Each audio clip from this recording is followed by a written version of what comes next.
daghan kayo kanang financial struggle, no, daghan nakarelate. Isa na ko diha, no. Siguro di matawag na pagsulay ako kanang consequence po ni. Kaya kung time nga wala pa ko sa Ginoo ba, I like kanang kuan ba katong time nga kana lagi pinugos pugos bisag walang-wala nya magpakasal ang among kuan sa pagpinansa mong kasal puro utang. Munang karon puro utang, dahil kay utang, dahil Jona pero wala income. Pero dili ta mag-focus diya, no? Daghan pa kay blessings sa Ginoo, di lang about sa financial. Amen. Amen. Although importante man ang kwarta, importante ang kwarta jud, pero daghan pa kay mga butang nga mas importante labaw pa na. Amen. No?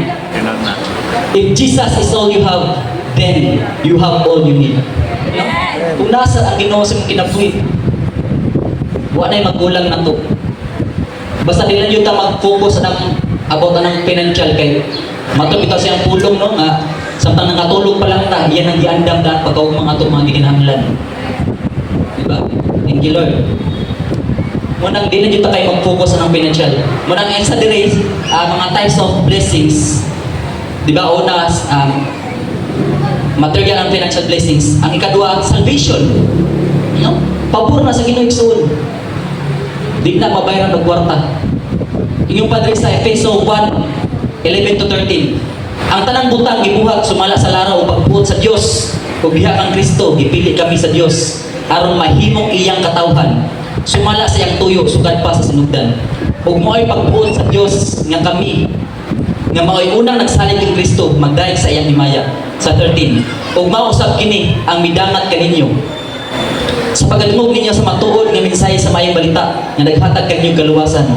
Mituo kamo kang Kristo. Busa ipatikan kamo sa Dios pinaghatag kanyo sa Espiritu Santo. Ngayon isa at timaan nga kamo iyana. No? Boto na naon dili ta ang katawhan sa Dios ang mga Israelites. Pero gitagaan tagpabor sa Ginoo. No? Kaya kita mga hintil man ta. Di ta katawhan sa Dios.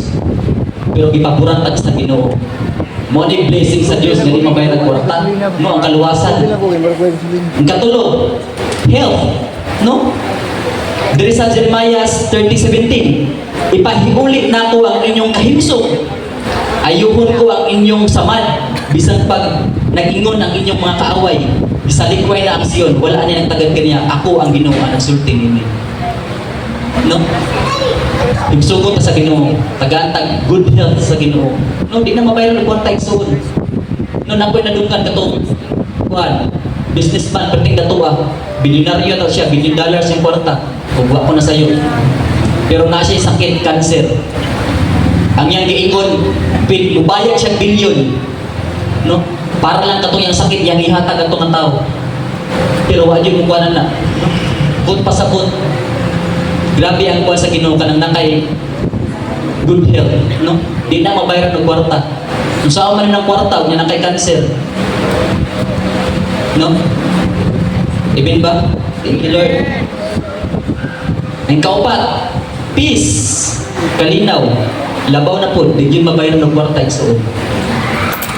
Sa Filipos 4:7, ug ang kalinaw sa Dios nga dili matugkad sa tao, manlipod sa inyong kasing-kasing una-una, diha sa inyong paghiusa kang Kristo Jesus. No? Ang Ginoo, basta natay Ginoo, muhatag niya siya kalinaw igsoon. So ako nang daghan kag kwarta, no? Pero tungod kay daghan kag kwarta, di na ka mahimutang. Daghan kag bodyguard, sa kag lingit-lingit. Gawa ka balong, kasi mong kawa sa mong kwarta, di ka tarong tulog. No? Mas maayo na lang nangyayari soon. Basta importante na ang kalinaw sa Ginoo. No? Amen ba? Ug ang ikalima, joy. No? Kalipay. Di po di matanggi sa kwarta soon. Ingon diri sa Salmo 16:11, gitultulan mo ako sa dalan paingon sa kinabuhi. Ang imong presensya naghatag ka na kong tumang kalipay. Kung nagdalag ka tagbawan hangtod sa katuran. No? Kung saan man ng kwarta. Although ang kwarta, makalipay, mabuna. No? Subjective man na siya. Pwede man kami yun, kasi ng bata pa ka. No, palit kang gindi. Nakay kwarta, malipay juga na. Pero what if wa kay kwarta? No? Mapabili pa bigyan mo ng kalipay nimo. Wa kay kwarta pang paydo gindi, wa kay kwarta pang paydo cellphone. Napakagyan mo ng kalipay.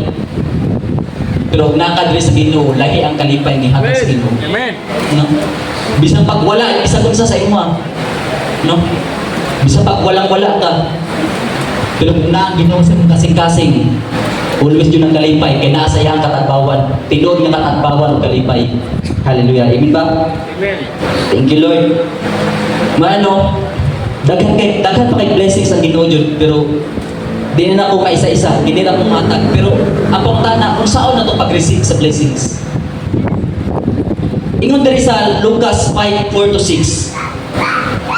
Sa nakahuman na siya sa pagpanudlo, giingnan niya si Simon. Palawod ka mo, o itaktak ang inyong mga pukot, aron makuha ka mo. Sa 5, si Simon mitubag, magtutudlo, tibok gabi kami ng isda, o wala gayud kami nakuha. Apan kay sugo man nimo, akong itaktak ang mga pukot. Sa 6, ilang gitaktak ang mga pukot ug daghang gayud kaayong isda ang ilang nakuha. Ug tungod niini ang ilang mga pukot hapit na magisip. Wow. Praise God, no? Kung atong panon diri ba, kung atong kanang pamalandungan, grabe kay gibuhat ang Ginoo. Oh? Sa dagat, grabe na nila pamukot pero wala sila makuha. Pero pag ingon sa Ginoo nga pamukot na pag-uusap, kunya si Simon Pedro, nituman siya, tungod kay sulti man sa Ginoo. Pagbalik niya kuha sa pukot, daghan na kay kuha. No? Buot pasabot ba nga, kay dugan ang kasi sa dagat, wa sila yung ng kuha, buot pasabot, dili sa dagat ang panalangin isuon. Wala sa lugar, sa pag-asa ng lugar. No? Kundi sa pagsunod niya kay Kristo. No? Pagsunod niya kay Kristo, daghan na kayong isda nga ni Juan, no? I know, siguro diri karon sa tuwa daghan kay kanang gusto mo abroad, no? Wala ko na discourage sa inyo nga mo abroad mo. Pero igsoon, bisang pag-asa ka nga lugar. Basta atong sundon si Ginoong Hesus. Naadyo diya kanunay panalangin. No? Di lang ta mag-focus sa financial igsoon, daghan pa kay utang. Mga blessings nga mas kuan pa ana, mas importante pa ana. No? Basta aton yung sundon ng Ginoo, no? Klaro kayang pulong sa Ginoo. Ang panalangin, wala bisag akuan. Wala sa dagat, wala sa abroad, kung dili sa pagsunod diya ang Ginoong Kristo. Amen ba? Hallelujah. No man. Ato lang kanunay no na pamalandungan na always dito mo sunod diya kay Kristo. Amen. No? Although daghan yung makarelate about ng kwarta, kasi ako ganit, struggle ko kay kuana sa tinuod lang. Pero wala ko nag-focus ana, no? Ako lang yun nga akong kinabuhi ba nga akong ialay diya ang Kristo nga mosunod jud ko diya sa iya. Bisag unsang may tapoy suod. Sundon din ako si Kristo. Thank you, Lord. No? Kay wala jud lain jud nga pinakadabes, pinakalindot nga may tapo sa tuwa. Kung dili kitang tanan nga magupad jud ang tanan sa langit. Amen. No? Muna yung pinaka-the-best yun yung may tapos ng kinabuhi.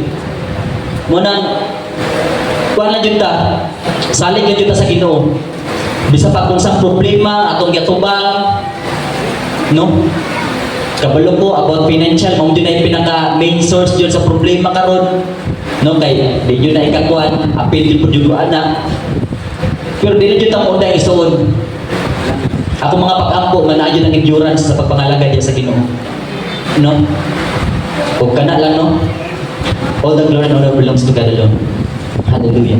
Kampo ta. Thank you, Jesus. Hallelujah. Hallelujah. Thank you, Lord. Salamat, Lord, kay Ginoo sa mong pulong. Nga may naghatag, Ginoo, nagtudlo ka na mo, nag-remind ka na mo. Hallelujah. Nagdisiplina ka na mo, God. Thank you kay Lord.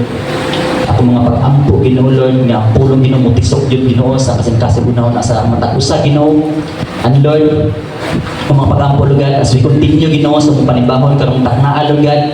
Ako mga pag-ampo, Lord, nga mamuhat ka, Ginoo, karong taknaa, Lord. Lord, salamat sa mga nabuhat o pagkabuhaton pa dyan, Ginoo. Nag-pray, Lord God, Lord, na ikaw magagiya ka na mo, imong presensya, Ginoo. Amo yung masinati, Lord God, sa tibuong Ginoo nga panigbahon, Ginoo, Lord God. Hallelujah. All the glory and honor, Lord, belongs to you, Lord. In Jesus' name we pray. Amen and amen.